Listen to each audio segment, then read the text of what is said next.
Assalamualaikum warahmatullahi wabarakatuh. Apa kabar anak-anak kelas 7? Pada video kali ini kita akan belajar tentang operasi penjumlahan dan pengurangan pecahan ya. Nah, di video bilangan pecahan part 3 ini adalah lanjutan dari video-video sebelumnya. Pada video ini kita akan belajar tentang operasi hitung penjumlahan dan pengurangan pecahan. Untuk penjumlahan pecahan ya, yang pertama adalah kita akan menjumlahkan pecahan yang mempunyai penyebut sama. Nah, misalkan terdapat pecahan A per B dan C per B, maka berlaku, kita lihat di sini, penyebutnya sama-sama B, maka berlaku A per B ditambah C per B itu sama dengan A ditambah C per B, jadi hanya menjumlahkan pembilangnya saja. Contohnya adalah 3/11 ditambah 5/11. Nah, ini penyebutnya sama-sama 11 ya, jadi kita hanya menjumlahkan pembilangnya saja. Jadi kita jumlahkan pembilangnya, 3 ditambah 5 per 11. 3 ditambah 5 itu 8. 8/11. Hanya begini saja jika penyebutnya sama. Oke, contoh yang kedua, kita mempunyai 8/15 ditambah 9/15. Nah, ini penyebutnya juga sama-sama 15 ya. Jadi kita hanya menjumlahkan pembilangnya saja. 8 ditambah 9. Penyebutnya tetap 15. 8 ditambah 9 itu adalah 17. 17/15. Nah, kondisinya sekarang pembilang lebih besar daripada penyebut. Maka bisa kita rubah ke dalam pecahan campuran. Nah, di video sebelumnya, di part 1 ya, bilangan pecahan part 1, kita sudah membahas tentang mengubah bentuk pecahan. Nah, kalau lupa bisa dilihat lagi video sebelumnya cara mengubah pecahan biasa ke pecahan campuran. Di sini hasilnya adalah 1, 2/15. Oke, seperti itu. Mudah ya? Mudah untuk jika penjumlahan dengan penyebut yang sama sangat mudah sekali. Yang kedua adalah penjumlahan pecahan yang mempunyai penyebut tidak sama. Nah, bagaimana jika tidak sama? Misalkan terdapat pecahan A per B dan C per D, maka berlaku, nah ini. Oke, kita punya A per B ditambah C plus D. Kalau penyebutnya tidak sama, dia berlaku ini. A dikali D, jadi A dikali D, ini AD, ditambah C dikali B, sorry ya, ini CB, ini CB. CB ya, per BD, B dikali D. Kita akan coba saja. Contohnya adalah 3/8 ditambah 3/4. Oke, ya ini penyebutnya satunya adalah 8, satunya 4, ya kan? Nah, berarti penyebutnya tidak sama. Di sini saya ada dua cara ya. Yang pertama yang kita menggunakan KPK. Menyamakan penyebutnya dengan menggunakan KPK 8 sama 4. 8 dengan 4 itu KPK-nya adalah 8. Jadi 3/8, saya tulis ulang di sini, 3/8 ditambah 3/4. Nah, KPK dari 8 dan 4 itu adalah 8. Jadi kita rubah penyebut 4 ini menjadi 8. Kalau 3/8 tetap ya, karena penyebutnya sudah 8. Nah, kita rubah ini menjadi 8. 4 ke 8 itu kan dikali 2. Maka 3 ke sini juga dikali 2. 3 dikali 2 berarti kan 6. Nah, 4 ke sini itu dikali 2. Sehingga ini ke sini juga dikali 2. 3 kali 2, 6.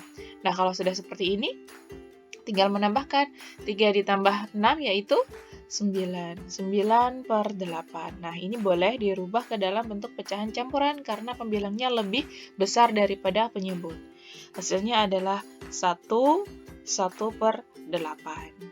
Itu untuk cara menyamakan penyebut dengan KPK ya. Sekarang untuk cara yang kedua, kita menggunakan sifat ini nih, sifat yang ada di dalam kotak ini ya. AD ditambah CD sama dengan dibagi BD. Kita tulis dulu soalnya 3/8 ditambah 3/4 sama dengan, nah lihat ya ini AD berarti dikali silang. Ini A, ini D berarti 3 kali 4. 3 kali 4 saya tulis di sini, ditambah ini ke sini, 3 kali 8. 3 kali 8 per 8 kali 4. 8 kali 4. Nah, sama dengan 3 kali 4 itu 12, ditambah 3 kali 8 itu 24, per 8 kali 4, 32. Sehingga 12 ditambah 24 itu adalah 36 per 32. Nah, sekarang kita sederhanakan 36 sama 32. Ini mereka berdua sama-sama bisa dibagi 4. Berarti yang atas ini dibagi 4 ya. 36 dibagi 4. Yang bawah 32 juga dibagi 4. Oke, sama dengan 36 dibagi 4 itu adalah 9. 32 dibagi 4 adalah 8. Nah, ini diubah menjadi bilangan pecahan campuran jadi 1 per 8. Nah, sama ya? Sama dengan ini. Bedanya ini mencari KPK dan angkanya lebih kecil, yang ini angkanya lebih besar yang harus disederhanakan. Terserah kalian mau pakai cara yang mana. Oke, yang ketiga kita akan belajar tentang penjumlahan antar pecahan campuran. Kalau tadi pecahan biasa, sekarang kita belajar tentang pecahan campuran. Langsung saja kita ke contoh. Contohnya adalah ini. 2, 3 per 4 ditambah 4, 1 per 2. Ini penyebutnya tidak sama ya. Maka kita akan menyamakan terlebih dahulu. Sama seperti yang tadi. Oke, di sini cara yang pertama kita rubah pecahan ini menjadi pecahan biasa. Saya tulis dulu di sini ya. 2, ingat nulisnya kalau bilangan bulat di tengah-tengah ya. 3 per 4 ditambah 4, 1 per 2. Nah, kita rubah ke pecahan biasa. Nah, bagaimana cara merubah pecahan biasa? Kalau lupa silahkan dilihat video sebelumnya bilangan pecahan part 1. Ini 4 dikali 2, 8. 8 ditambah 11. 4 dikali 2, 8. 8 ditambah 3 yaitu 11. 11 penyebutnya tetap 4. Yang ini 2 dikali 4, 8. 8 ditambah 1, 9. Jadi 9 per 4. Per 2 ya, sorry. Ini per 2. Oke. Nah, sekarang sudah berbentuk pecahan biasa. Sekarang kita samakan penyebutnya. Nah, 4 dan 2 terserah mau dikali silang kayak tadi boleh. Atau disamakan penyebutnya juga boleh. Kalau saya lebih suka menyamakan dengan penyebut ya. 4 sama 2 penyebutnya adalah 4. Karena KPK 4 dan 2 adalah 4. Nah, di sini 4, di sini 4. Nah, ini tetap ya, karena penyebut 4 ini tetap 11. Di sini 4, 2 ke 4 itu kan dikali 2. Nah, ini juga dikali 2 jadinya 18. Kalau sudah penyebutnya sama, tinggal ditambah 11 ditambah 18 adalah 29. 29 dibagi 4. Nah, 29 per 4 kita rubah ke pecahan campuran lagi. 29 dibagi 4 itu dapatnya 7. 7 kali 4, 28. Nah, ini 29, sisa 1. 1 per 4. Nah, jadi hasilnya adalah 7, 1 per 4. Sekarang untuk cara yang kedua. Cara yang kedua, saya tulis dulu di sini soalnya adalah 2, 3 per 4, ditambah 4, 1 per 2. Oke, cara yang kedua kita menjumlahkan bilangan bulat dengan bilangan bulat, pecahan dengan pecahan. Ini kan bulat nih, utuh nih, bilangan utuh.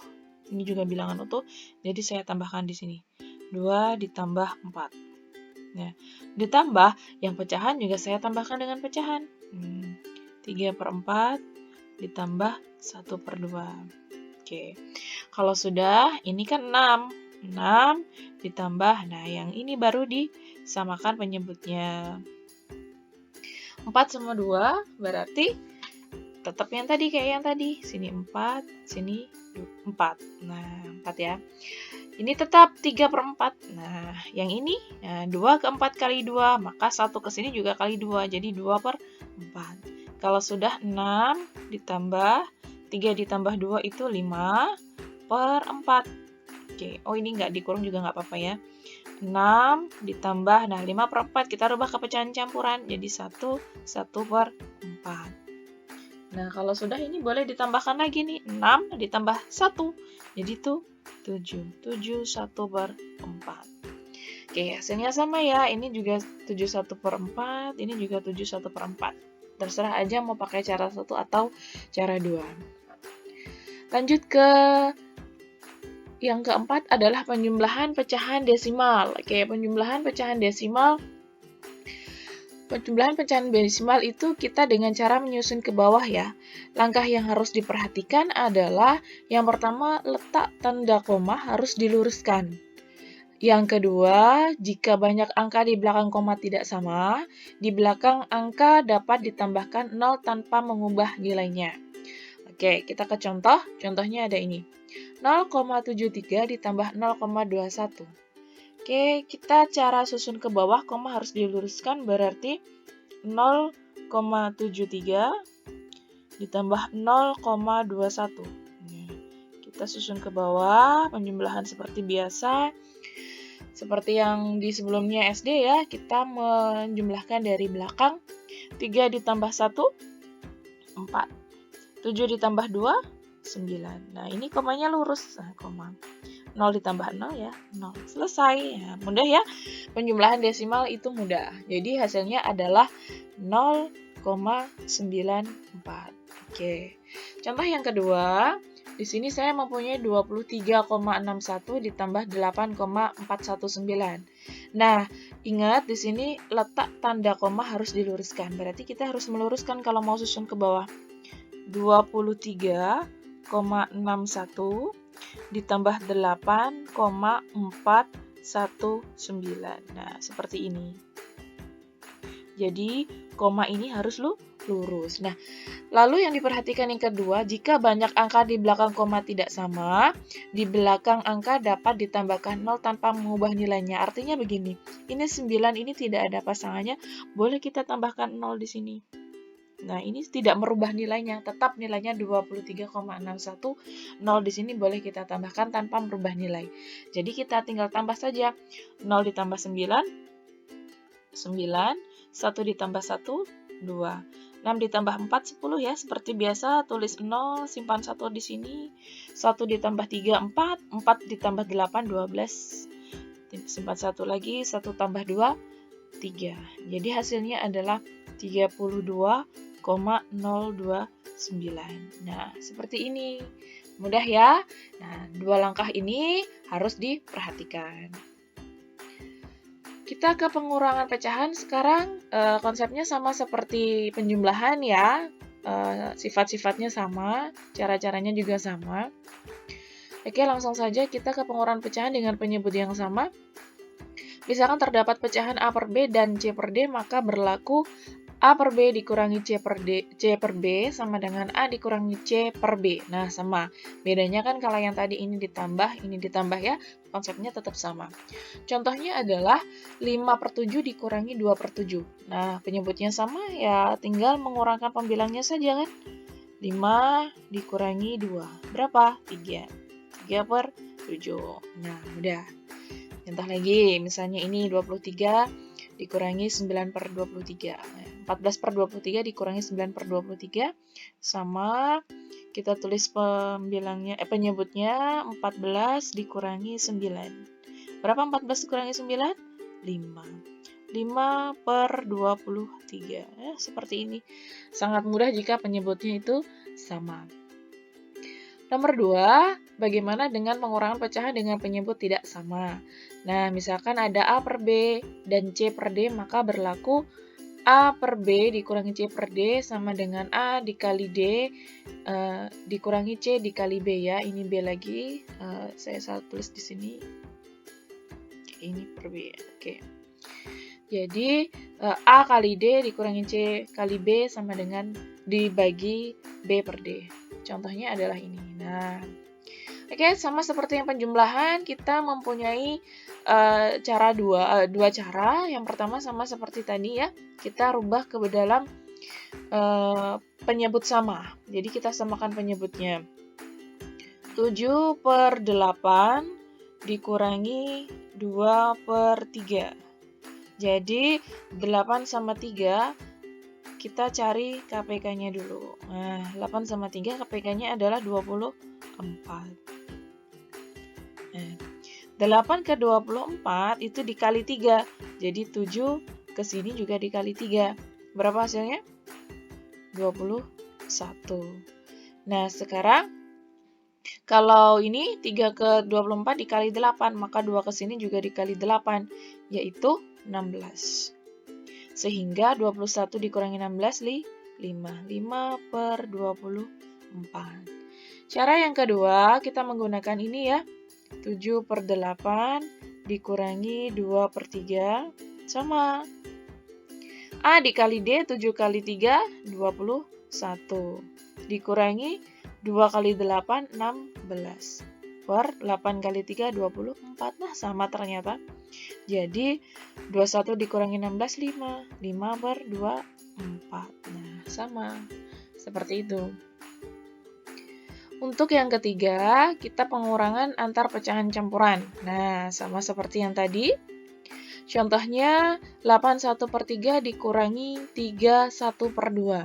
Oke, cara yang pertama adalah kita rubah pecahan campuran ini menjadi pecahan biasa. Jadi 8 1 per 3 dikurangi 3 1 per 2. Nah, kita rubah ke pecahan biasa. 3 dikali 8 24 ditambah 1 25. 25 per 3 dikurangi 2 dikali 3 itu 6 ditambah 1 7. 7 per 2. Seperti biasa kita rubah ke pecahan ke penyebut sama. Di sini KPK-nya 3 dan 2 adalah 6. 6, 3 ke 6 kali 2, maka 25 ke sini juga dikali 2, yaitu 50. 2 ke 6 kali 3, maka 7 ke sini juga dikali 3, yaitu 21. Sehingga 50 dikurangi 21 adalah 29 per 6. Kita rubah ke pecahan campuran. 29 dibagi 6 dapatnya 4. 4 kali 6, 24. 29 dikurangi 24, sisa 5. 5 per 6. Oke, cara yang kedua. Cara yang kedua adalah, saya tulis agak sini aja. 8 1 per 3 dikurangi 3 1 per 2. Di sini saya tidak merubah ke pecahan biasa, tetapi langsung menyamakan penyebutnya. Jadi bilangan utuhnya tetap seperti ini. Nah, ini penyebutnya 6 sama 3 ke 6 dikali 2, maka ini juga dikali 2, ini 2. 2 ke 6 dikali 3, 1 ke sini juga dikali 3, berarti ini 3. Nah, sekarang seperti yang tadi ya, ke penjumlahan campuran berarti ini 8. Yang tadi kan 8 ditambah yang utuh ya, utuh ditambah yang utuh. Tetapi di sini kan 8 dikurangi 3 bisa, jadi 5. Apakah 2 dikurangi 3 itu bisa? Tidak bisa, maka kita merubah bentuk ini menjadi yang lain, menjadi bentuk yang lain supaya dia bisa dikurangkan dengan ini. Nah, sekarang 8 saya kurangi 1 menjadi 7. 6 ditambah 2 itu jadi 8. Nah, ini tidak merubah nilai tapi bentuknya saja yang berubah. Oke. Jadi, saya ulang lagi, 8 dikurangi 1 itu 7. 1 rubah kemana? 1 rubah ke sini. Jadi, 6 ditambah 2, 8. Akan saya beri, coba di sini saya beri penjelasan. Di sebelahnya sini, di sebelah sini ya. Oke. Di sini kenapa bisa jadi 7 8 per 6? Sebenarnya 8 2 per 6 itu berasal dari 8 ditambah 2 per 6. Nah, 8 saya ambil 1 kan sisa 7. Nah, saya rubah menjadi seperti ini. 2 per 6-nya tetap. Nah, 7 ditambah 1, 8. Nah, 2 per 6-nya tetap. 1 itu akan saya rubah menjadi bentuk 6 per 6. Karena untuk bisa ditambahkan dengan 2 per 6. Sehingga 7, 6 ditambah 2, 8. Jadi 8 per 6. Seperti itu. Jadi 7 per 8 ini berasal dari itu. Sudah ya? Sudah jelas ya? Sekarang boleh kita kurangkan 7 dikurangi 3 itu 4, 8 dikurangi 3, 5 per 6. Nah, sama hasilnya dengan ini. Seperti itu. Untuk keempat, kita ada pengurangan pecahan desimal. Nah, pengurangan pecahan desimal sama dengan kita cara seperti yang tadi dengan menyusun ke bawah ya. Yang harus diperhatikan juga sama, yaitu letak tanda koma harus diluruskan, dan jika banyak angka di belakang koma tidak sama, di belakang angka dapat ditambahkan 0 tanpa mengubah nilainya. Contohnya adalah 4,73 dikurangi 0,61. Nah, berarti kita tulis 4,73 dikurangi 0,61. Karena ini sama, jadi tinggal ngurangi aja. 3 dikurangi 1 itu 2, 7 dikurangi 6 itu 1, koma tetap 4 dikurangi 0 ya tetap 4. Nah, seperti ini ya hasilnya 4,12. Gampang yang ini ya. Contoh yang kedua, ada 12,63 dikurangi 0,231. Jadi kita tulis 12,63 dikurangi 0,231. Oke, kita kurangkan. Nah, di sini sama seperti tadi, karena banyak angka di belakang koma tidak sama, ini ada 2 angka, ini ada 3 angka, maka boleh kita tambahkan 0 di sini tanpa merubah nilainya. Ingat-ingat, biasanya anak-anak atau siswa itu selalu langsung menurunkan, karena ini 0, langsung dikurangkan 0, kurangi 1, 1. Nah, sebenarnya kan seperti konsep pengurangan bersusun ke bawah bilangan bulat ya, sama 0 dikurangi 1 ya enggak bisa. Dia harus pinjam ke depannya, 0 pinjam ke sini kan, jadi ini 10. 10 kan, 10 dikurangi 1, 9. Ini habis dipinjam sisa 2, sama seperti konsep pengurangan seperti biasa, 2 kurangi 3 nggak bisa pinjam depannya lagi, jadi 12 kan. 12 kurangi 3, 9. Ini sisa 5. 5 dikurangi 2, 3. Nah, seperti itu. Ini 12 dikurangi 0, tetap 12. Nah, jadi hasilnya adalah 12,399. Ingat, pokoknya pengurangan susun ke bawah harus seperti pengurangan seperti biasa. Gampang ya? Oke, jika ada pertanyaan, boleh ditanyakan.